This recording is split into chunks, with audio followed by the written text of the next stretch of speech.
I had 2 or 3 people ask me that.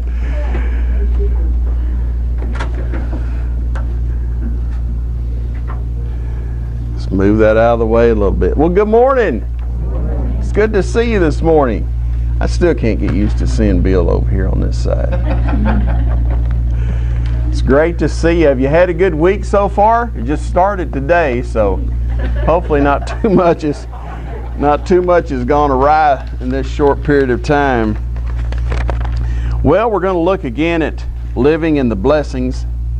And as I told you last week, we looked at what blessings were. We looked at the definition, something that promotes wellness and happiness in our lives. But life is not always good stuff, is it? I want us to list, and we've already listed in some of these prayer requests that were listed this morning, we've already listed some difficult situations that we come across in life. Let's just go through and list some things that are tough in life. Divorce. Death. Health issues. Health issues. Job loss. Job loss. What about the washing machine breaks down? I mean, not everything is. In bunches. Yes, they did. What's that? The three, the clusters of things. Okay. Yes. Do what? Technology. Yes. I'm with you there, man. I was thoroughly distraught when I couldn't keep my flip phone. Because that's where I'm at technology-wise. I have one of those new phones now. It's not the fancy phones, but it is the screen phone, but strictly text or talk. Nothing else. I don't do anything else with it.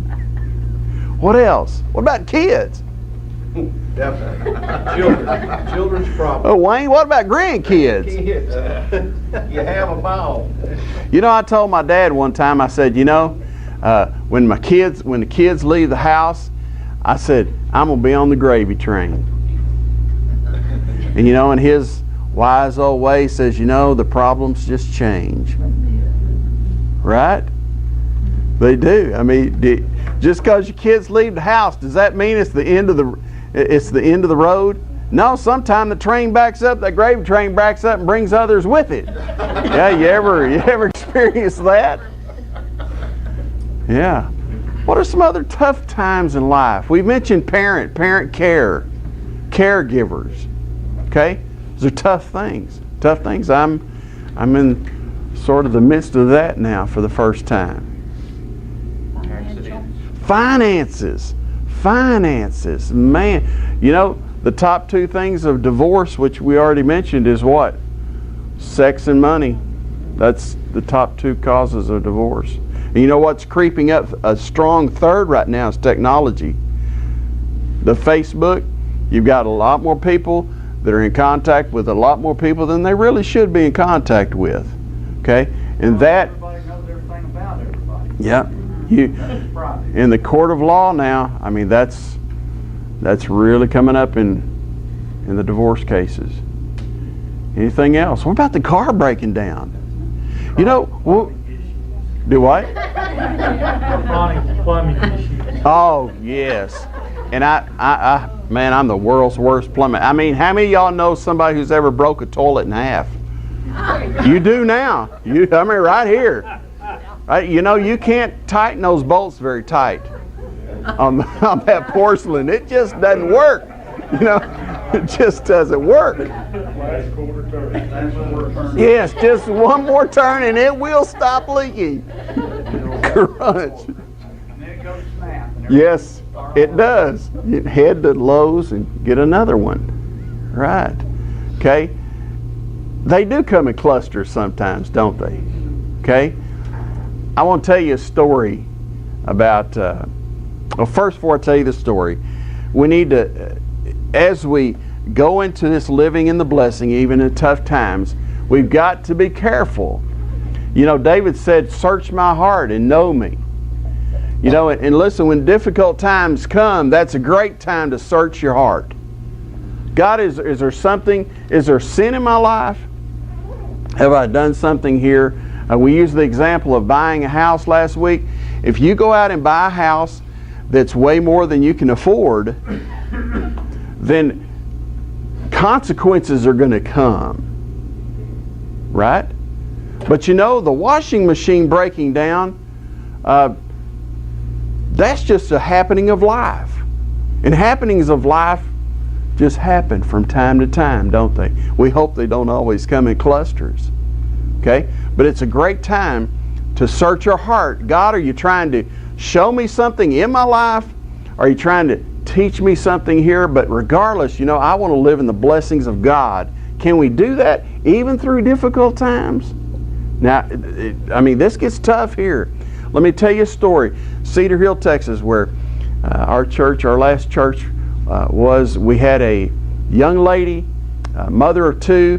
Her husband was in the seminary there in Fort Worth preparing to go into the ministry. She had a miscarriage.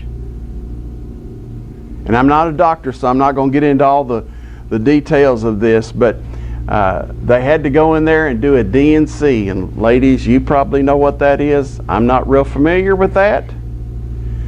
But in the process of this, the doctor sucked out 90% of her lower intestine.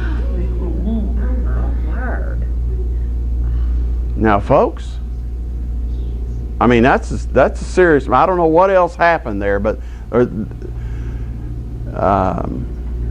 at this point, you know, she's on she has 2 or 3 attachments she has to take with her everywhere, and tremendously expensive drugs just to keep her alive. But you know what? 2 days after this happened, she's on social media and she says, I forgive Dr. So-and-so. I hold no animus toward this doctor or this hospital. Now, tell me, what in our society, what's the knee-jerk reaction there? I'm suing. I'll sue you until everything you have is gone, and then some. Okay? She says, I forgive him. And she had already told him to his face that she forgave him, because it was an accident. I mean, didn't mean to happen. And we look at that and we say, man, I mean, this lady is going to be tied to these apparatuses for the rest of her life and going to have to take some tremendously expensive medication to apparently replace whatever it is that the small intestine does. And we look at that and we say, what? Man, I mean, makes my washing machine breaking down look pretty small, doesn't it? Makes my financial difficulty that I have right now look kind of small. You could go, that happened about 3 or 4 years ago. You know, God has used this situation in her life. She has, I mean, from day 2 when she posted all this on social media, I mean, it just blossomed into a huge blessing. And you look, I mean, she still has all the problems, and she will for the remainder of her life for that. But you know what? God has used her. She's been on television. And every time she's on television, you know what she says? God is good. And God allowed this to happen in my life so that I could tell all of you people about Jesus. Man, they'd had been scooping up old Ed out of the corner. Right? I mean, because that would have really been tough for me to handle. But can God take even the difficult times, even the man, when you have, if you've had a kid go haywire, I mean, those are some tough times. I mean, a kid not doing what they're supposed to do, those are some difficult times. Okay? All sorts of things happen. But can we allow God to bless us even through those things? Think of Job.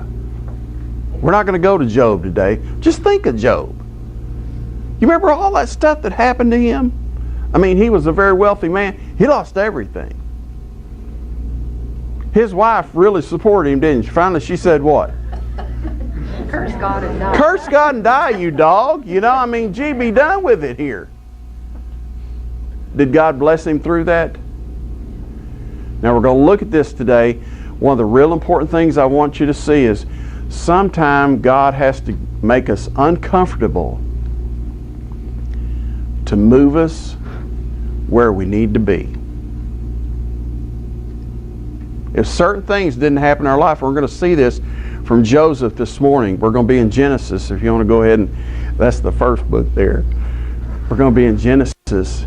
God has to move us, has to make us uncomfortable to get us where we want to go.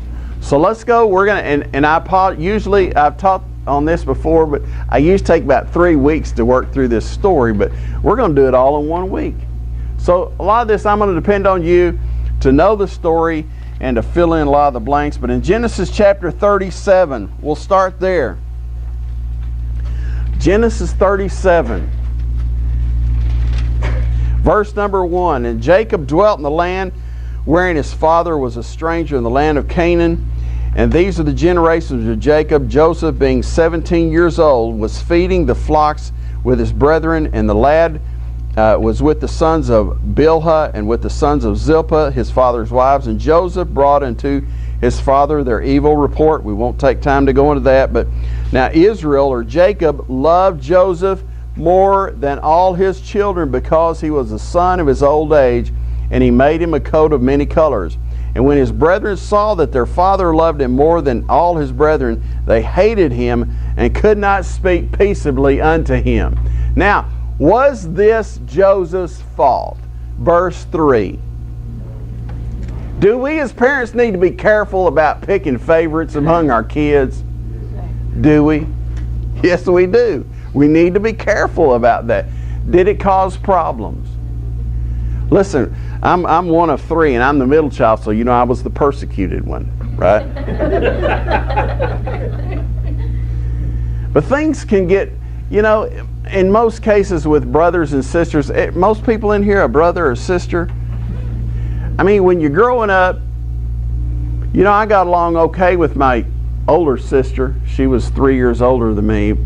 My younger sister, for my whole kid life, I thought it was my responsibility to make her life just as miserable as I could. And I was pretty good at it. I mean, that's back in the days where, you know, we had, you know, everybody had to get in one car, and we sat, and you didn't have vans and all that stuff. I mean, we were glad we weren't on the stagecoach, but we're sitting in the back seat, and she had to sit in the middle. I mean, because she had no seniority to sit on either side. So, you know, she touched me. You ever done that? I mean, I've heard of that joke, but we did that. I mean, we actually did that. We were so bad that we were leaving Dallas one time to go to vacation in Colorado, and we hadn't even got out of Dallas, and my dad pulled the car over and said, if this doesn't stop, says we're turning around right here and going back home. But you know, later I had to apologize. I mean, seriously, I apologized to her, written and in face, because what I did was not right in a lot of cases. Can that happen if a parent is favorite toward one of the children versus the other? Okay, can animosity happen? This is what happened here. These brothers hated him. It's not that Jacob didn't love the other brothers. It's just that what? He loved him more. Okay?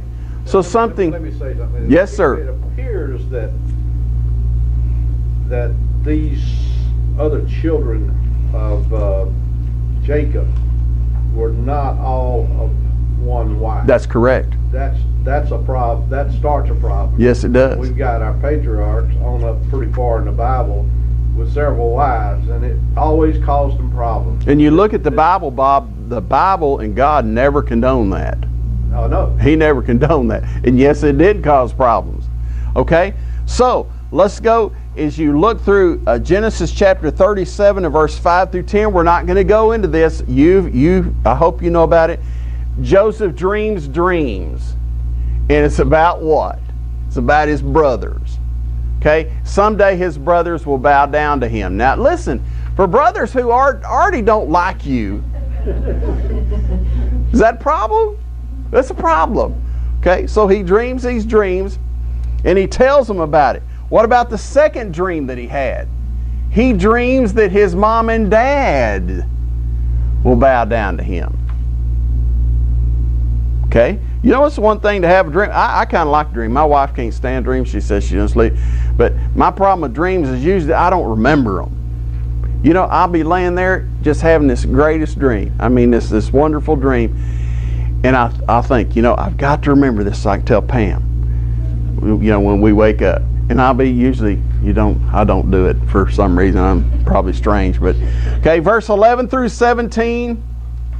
The brothers are gone shepherding. Jacob sends Joseph down there to check on them. Okay? Let's look at verse 18. Verse 18. I mean, this makes my "she touched me in the back seat" look pretty tame.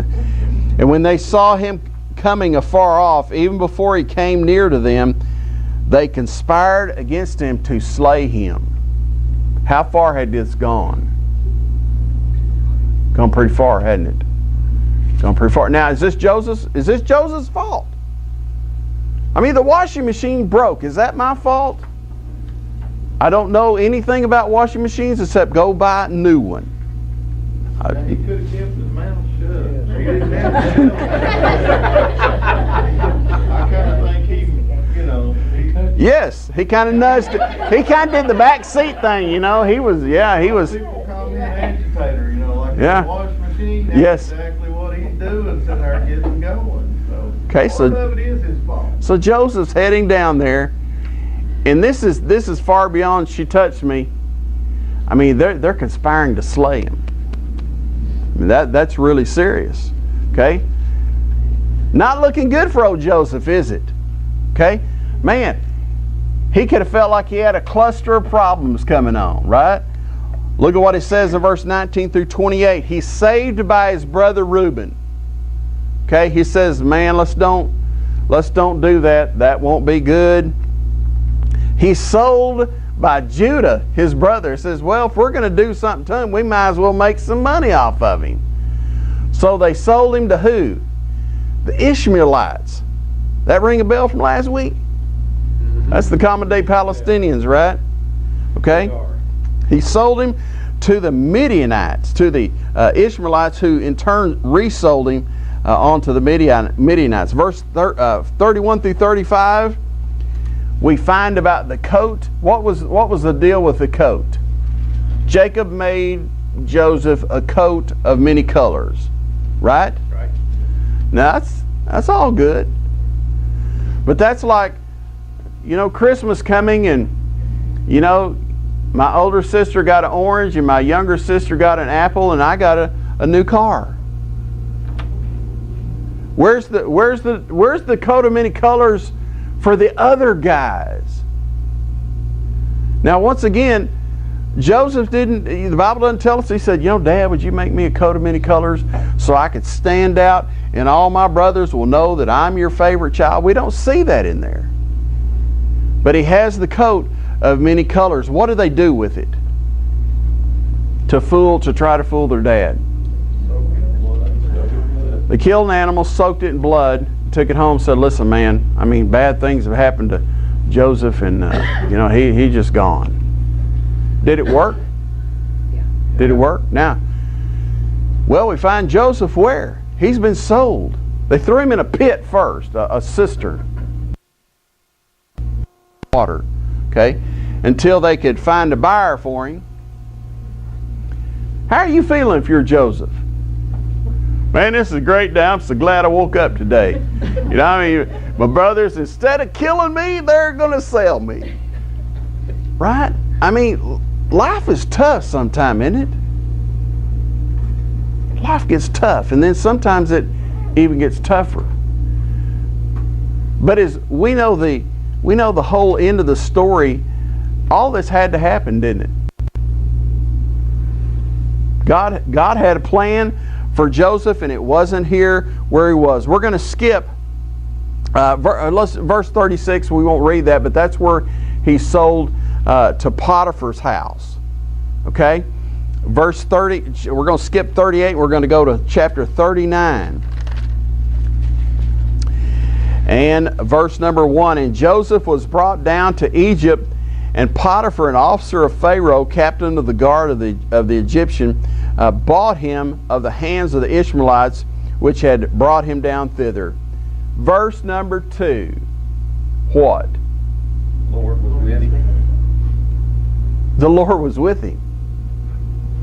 The Lord was with him where? He's left his land in Canaan. He has been shipped down to where? Egypt. To Egypt. Of his own will, of his own. Did he pack up and say, "Hey man, you know, I'm going to take an extended vacation down to Egypt"? No. He finds himself being sold as a slave. Is everything that happens to us in life, and I'm not talking about those things that I'm speeding down the road and I get a ticket and, well, God's not blessing me. Well, that's just a consequence of my stupidity. Okay? I should follow the laws. Joseph has been hauled down here and sold into the house of Potiphar as a slave. Now, I've been in some tough situations, but I mean, this is a lot different than anything I've ever been in. The Lord was with Joseph, and what? This was one of the words. He was prosperous. This was one of the definition words last week on blessing, to prosper. He was a prosperous man as he was in the house of his master the Egyptian, and his master saw what? Saw what? The Lord was with him. You know, Wayne, me and you, if this happened to me, I'll speak for you, I'd have probably been the most unhappy person. I'd have been unhappy to everybody. It'd have been poor me. It'd been poor me. But what does this say about Joseph's attitude? This Egyptian man saw that the Lord was with him. What about his attitude? You know, I get so wound up. You know, the car breaks down, the truck doesn't run right, or the washing machine breaks, or this kid messes up over here. This man's been shipped. Life is not a bowl of cherries for this guy. He's been sold as a slave. But you know, I see from this, he had the right attitude. Do you think he had his antenna up saying, you know, God, I am not sure what you got in mind about this situation, but I'm here and I'm available. And his attitude reflected that, because he came to the house of Potiphar, and it says what? God prospered him. The master saw that the Lord was with him, and the Lord made all that he did prosper in his hand. I've taught lessons before on employee-employer relationships, and I'm a firm believer that as an employee, we ought to be a blessing to the place we're employed by. I really believe that. I believe we can see that in the Scripture. Well, this is exactly what Joseph did.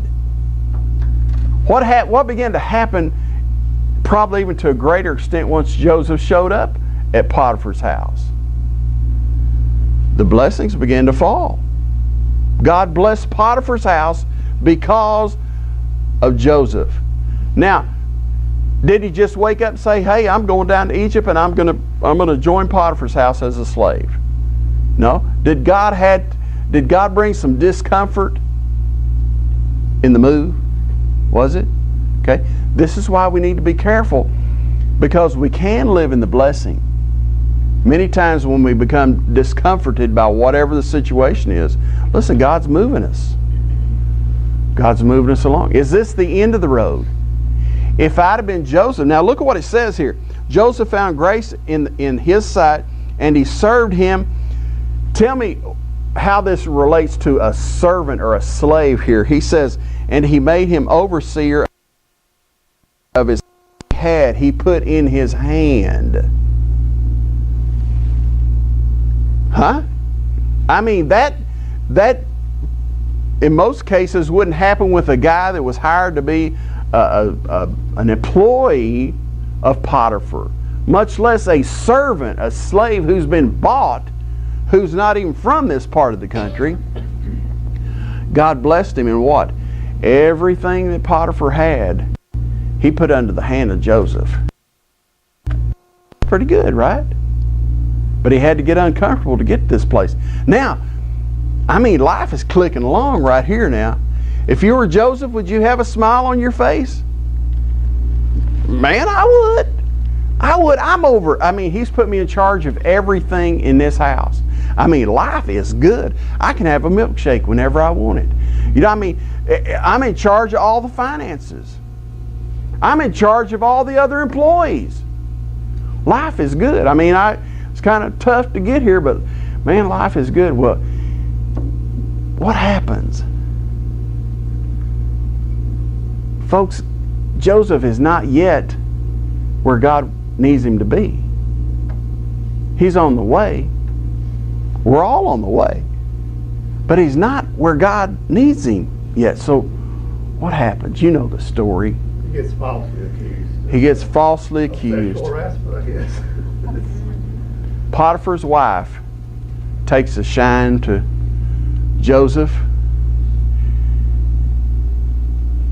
Joseph, did he have a testimony to her?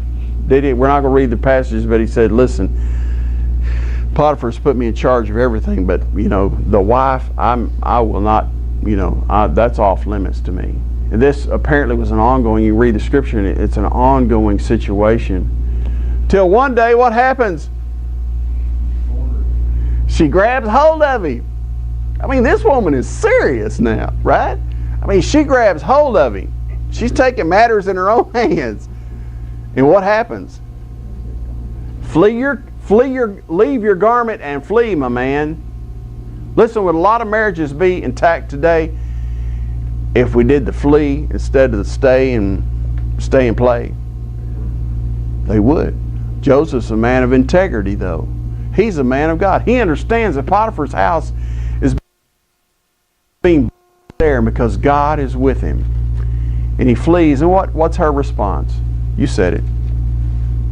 She falsely accuses him. She goes to Potiphar and makes up all this story and so on and so forth. And let's read verses 14 through 20. Boy, you think you have bad. Then she called the men of her house and spake unto them, saying, See, thou hast brought this Hebrew in unto us to mock us. He came in to me to lie with me, and I cried with a loud voice. And it came to pass, when he heard it, that I lifted up my voice and cried. He left his garment with me and fled and got out. And she said, and she laid up his garment by her until her lord, the Potiphar, came home. And she spoke unto him according to these words, saying, The Hebrew servant which thou hast brought unto us came unto me to mock me. And it came to pass, as I lifted up my voice and cried, that he left his garment with me and fled out. And it came to pass, when his master heard these words of his wife, which she spake unto him, saying, After this manner did the servant unto me. What? He's mad.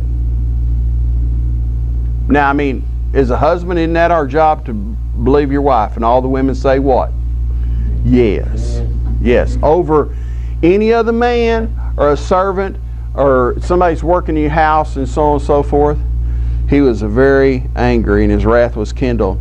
And Joseph's master took him and put him in the prison, a place where the king's prisoners were bound, and he was there in prison.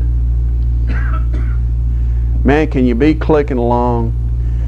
Life is good. You got a big smile on your face, enjoying the great blessings of God, and then the bottom falls out. Huh?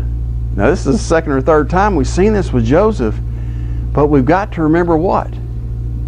He's not yet where God needs him to be. Could he have very easily, happily enjoyed the rest of his life there in Potiphar's house?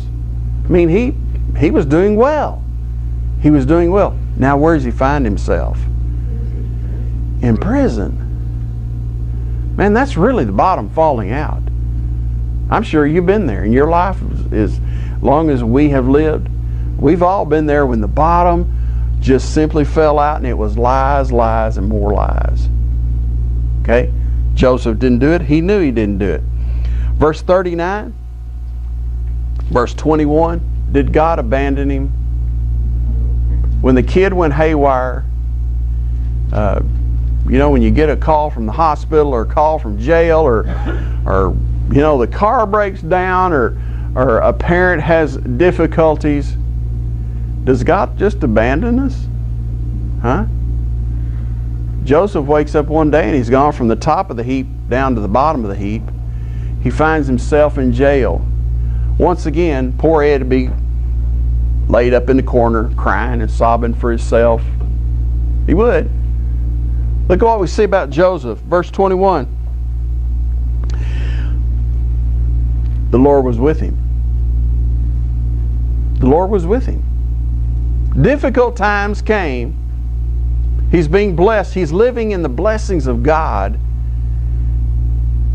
God's still with him. And he showed him what? Mercy. And gave him favor in the sight of the keeper of the prison. So he goes from Potiphar's house.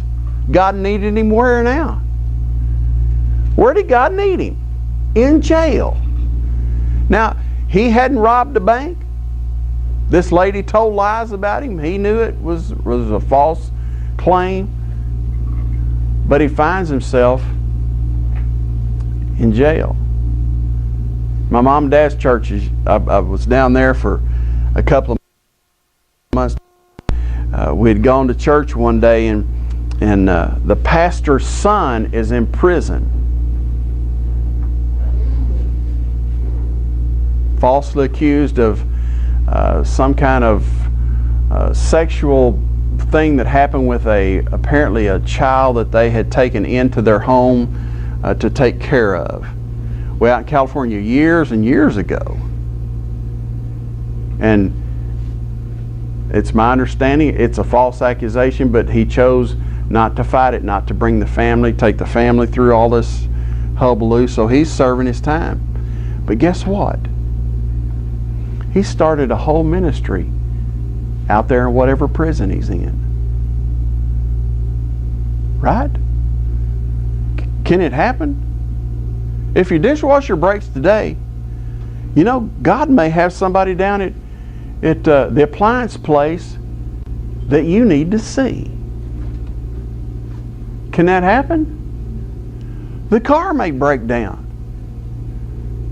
You know, and man, there's nothing worse than a doggone car breakdown. There's never a good time. But God may have somebody at the automotive place that He needs to put you in the path of. Can that happen? Can God bless us that way? Can He? Well, he finds himself in prison, and he's once again found favor. And the keeper of the prison committed to Joseph's hand all the prisoners that were in the prison. Now, you know what my first thing would have been? See y'all are all free. But apparently they didn't do that. And whatsoever they did there, he was the doer of it. And the keeper of the prison looked not to anything that was under his hand. What does that say about Joseph's integrity? He's got it. He's got it. Not under. Didn't pay attention to anything that's under him because why? Was it because Joseph walked around with a smile on his face? Even the keeper of the jail knew what? The Lord was with him. The Lord was with him. Listen, even in our dire situations and circumstances, should it be obvious to those that we come in contact with that the Lord is with us? Huh? I mean, you've been in situations where you just hang your head and you say, you know, it can't get any worse than this. I mean, it just can't get any worse than this. What should we do? We should lean upon God. We should keep a godly attitude. And you know, even as we're going through these things, people should be able to say, what about us? God's with it. God's with them. Have you ever had anybody come up to you and say, you know, I don't know how you do that. I don't know how you can smile and continue to carry on life when such and such, they know such and such situation has happened in your life. What are they seeing? They're seeing the very aura of God. God is with us. Okay? And at that very moment, that's called opportunity. Right? I mean, the world looks at us and they see this aura of God and God blessing. Does that not give us opportunity? It should. It should. Okay? The Lord was with him. Everything that he had, he was under his hand. And he says, and that which he did, what? The Lord made it to prosper. Even where? In prison. Even in prison. Can we live in the blessings of God even when we're in prison? Whatever your prison you may be thinking of. I mean, even, with a wayward child or terrible financial situations, can God make us to prosper? He can. Okay? Genesis chapter 40, we're not going to go there, but the story about the butler and the baker. Remember, the king had a dream, and they looked throughout the whole kingdom, and nobody could interpret the dream. But Joseph had come into contact with the butler and the baker, and what happened? They told him the dream. He interpreted it. They went back, and he said, "Listen, man, I want you to remember me when this happens. Give me a plug when you're up there with the king." What happened? They interpreted the dream, and what happened? He's still in jail. He's still in jail. Is he wronged on many occasions? Does he have a difficult time? Many places he does. Okay, let's go to chapter 40, verse 23. Yet did not the chief butler remember Joseph, but forgot him.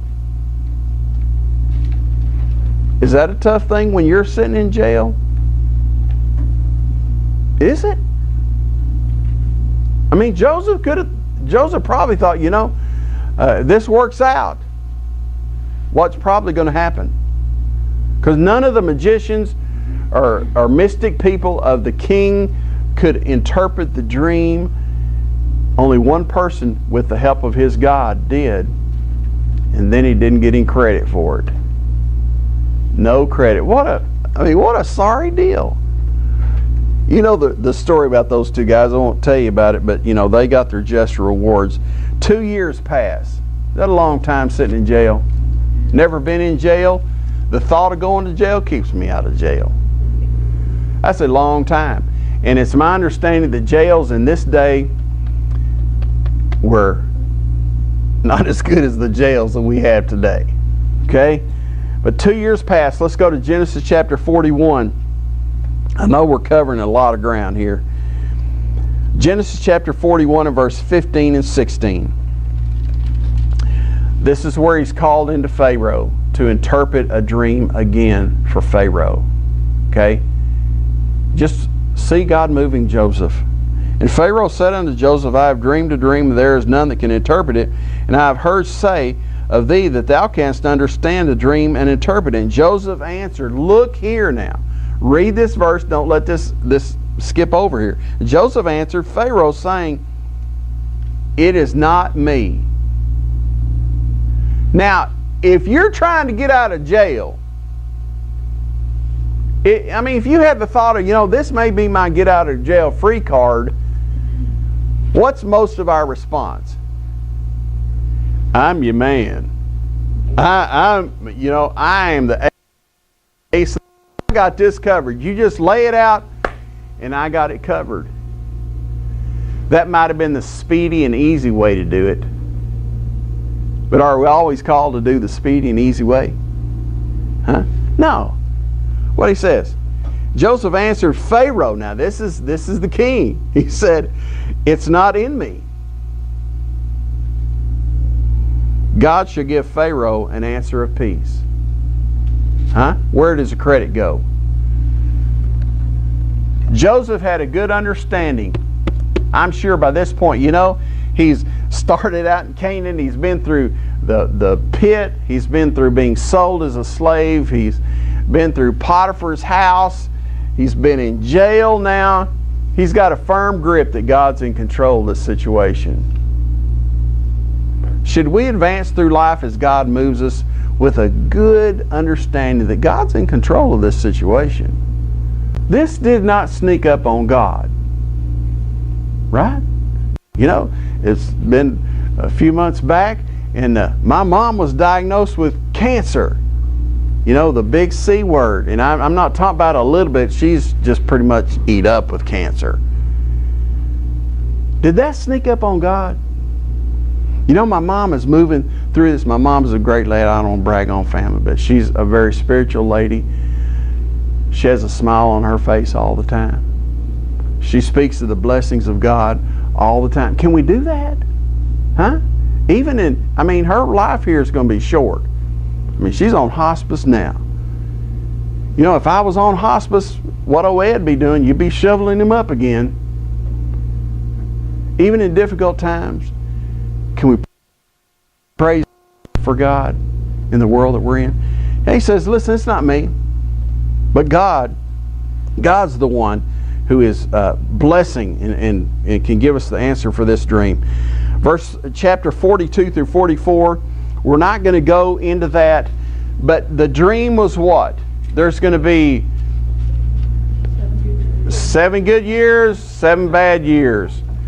And Joseph said, you need to make preparations because I'm talking about some really difficult times. So Pharaoh looks around and he says, man, I wonder who we could get to coordinate such an operation. And his answer was what? You know, this guy's been blessed all his life, and you know, God gave him this answer. You know, who else to better put in charge of this? Where does he find himself? He finds himself in charge of everything in Egypt.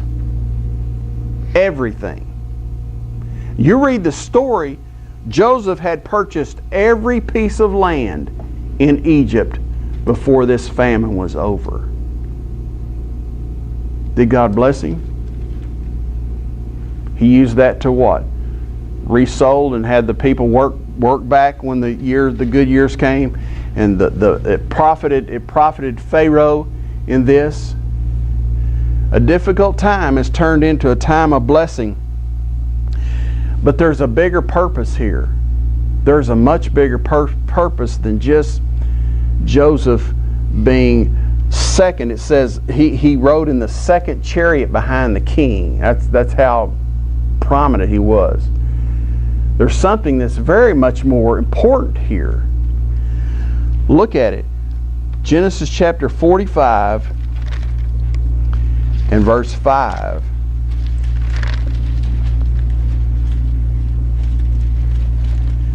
You know the story. His brothers come. And they're begging food. That all happened in the chapters we just passed. And so you remember the story when they first came to Joseph. Joseph disguised himself. They probably wouldn't have recognized him anyway, but he disguised himself. He turned his back on them so that they would not know who he was. They made a second trip to bring the younger brother and all this stuff. And finally it's brought to their attention that, hey man, you know, I'm Joseph, your brother. Huh? What would have been your thought if you'd have been one of those brothers? We be in some big trouble here. Huh? But look what it says. Is God still with Joseph? It says, now therefore, be not grieved nor angry with yourselves that you sold me thither. Now, I've got this underlined. It's a good place to underline if you do that in your Bible. For God did send me before you to preserve life. Is there a bigger picture here? He saved Egypt, yes, and that's a great thing. He saved the people of Egypt. He made it where they had food, and his brothers weren't even coming from Egypt. But the surrounding areas, this famine was so great. He was able to save all these people because of his organization and the storing up of the food and such. And that's great. I mean, that's good. That's a good thing. That's a good purpose. But think with me, what the greater purpose is. Who are his brothers? Who are his brothers?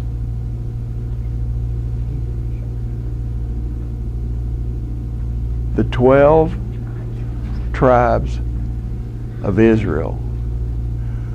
Listen, does God have some things in store for our life even bigger than we may know while we're alive?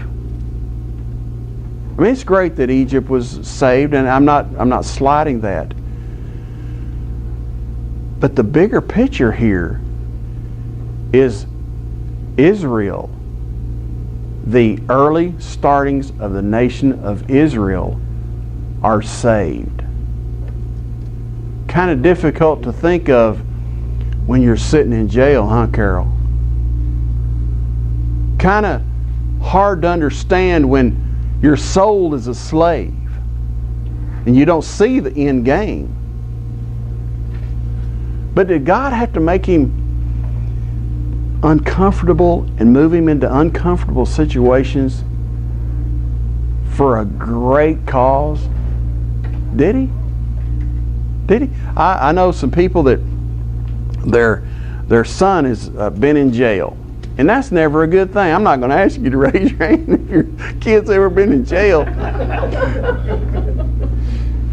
But let me tell you, the person took this situation and really had to study. And if you've never been in the jail system or been around in that, it's a nightmare of stuff. And I mean, there's problems on the inside, problems on the outside, and all sorts of things go on. But you know what? This person has used this and this knowledge that God has brought them through to do what? You'd be surprised how many people call this person and say, man, we're going through this. How can we navigate through this? Can God bless even those kind of situations? I mean, the car broke down. The car broke down, and we were about to go on vacation. And you know what? We went down to the rent place. And because we went there, and I was telling the person, how the car broke down, and now I'm here to rent a car instead of using my own car. And I've still got a smile on my face. Can opportunity be there to share the love of God with those people? Can it? Ed, sometimes when you pray and you ask God for something and you want him to answer the prayer, but how you get to that result is not always easy. Right. And it's not always a calming situation, and you just think, oh, well, okay, God, you answer it. But he brings us sometimes through a fire to get the result that we want. Yes. But getting there is really hard. And I remember growing up, my dad, as most of you know, was a preacher. And I can remember him just saying in the Bible, in everything give thanks. Mm-hmm. Everything he did. And I hated for him to ask me to do something with him, like be outside when he was working on the car, because hand me this tool, hand me that. And he'd get so angry. And he'd be under the car and he'd be saying, thank you, God. Thank you, Lord. Thank you that this broke. I mean, you knew that he was upset. But at the same time, I mean, he did that in everything. Thank you, Lord. Good and bad. He might have said it in anger. He really meant it. Thank you, Lord. You think it ever crossed the mind of Joseph, what in the world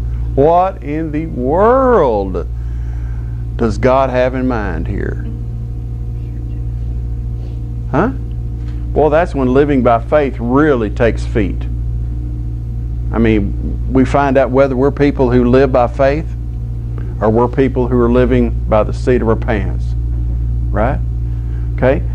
This is the saving of the children of Israel. Okay? It'd been fine. He'd probably been fine to stay in Potiphar's house the rest of his life because things were good, real good. He'd probably been fine in whatever situation he found himself, even in prison. I mean, the man's blessed down there. But God was moving him. You could just see God moving him. Does God do that with us today? Can He do that if we allow Him to move us through a situation? Okay, God moves us where He needs us. We may not understand God's hand in our life. We need to make sure that our response is correct. I'm not going to go into the Apostle Paul, but you know the Apostle Paul over there in 2 Corinthians, he gives that whole list of things that happened to him. 3 times I was horsewhipped, and I've been shipwrecked all these times, and on for 2 or 3 verses there. But what was God doing? God's moving him where He needs him to be. Okay? God's moving him where He needs him to be. Let me leave you with 5 things here. Life circumstances happen. It's just a matter of how we're going to handle them. Can we live in the blessing? Can we? Even in difficult times? We can. Here we go. 5 things. Live in God's grace. Live in God's grace.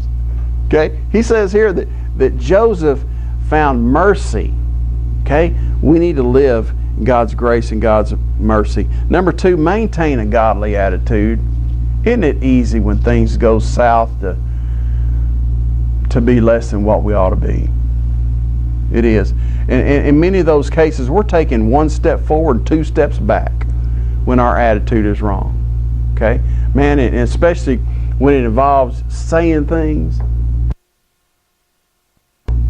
you can't reel it back in. I don't care how much you go up and say, I didn't mean that. I didn't mean that.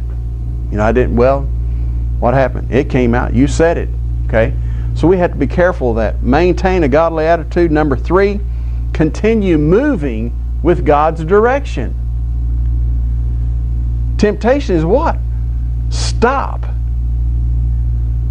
To stop. Okay? Number 4, give glory to God in all things. Did Joseph do this? Give glory to God in all things. You may be sitting at the hospital this afternoon. Can you give God glory in all things? You may receive the phone call this afternoon. Can you give God glory in all things, Carol? Can you give God glory in all things? Huh? Carol shared with us this morning, Jean's mother here. That's a tough situation. When I left my mom the last time, nothing will get you like your mother crying. And I'm sure she thought, well, this may be the last time I see him, the favorite child. I'm just kidding. Can you give God glory in everything? In all things, Carol. In all things. Okay? Number 5, your current difficulty may be a pathway to blessing. I've just listed 4 things here. For yourself, it may be a pathway to blessing. For your family, did this bless Joseph's family? In a big way. It may be a pathway to blessing for your peers. Was Joseph a blessing to those he was in jail with? Absolutely. Now, your current situation may be a pathway for blessing to the whole world. You think Joseph had in mind 2018 when Israel would be such a pivotal player in the things that are happening in this world today?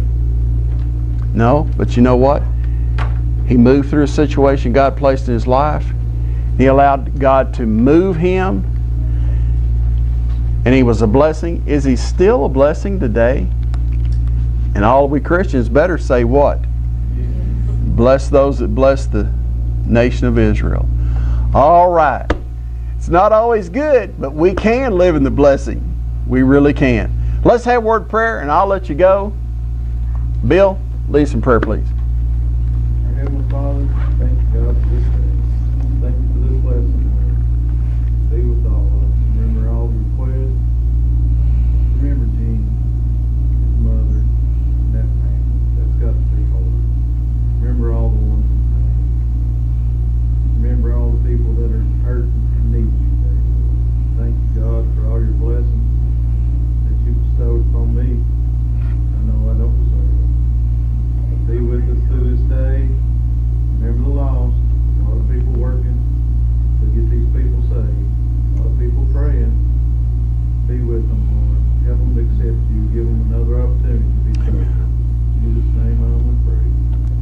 Amen.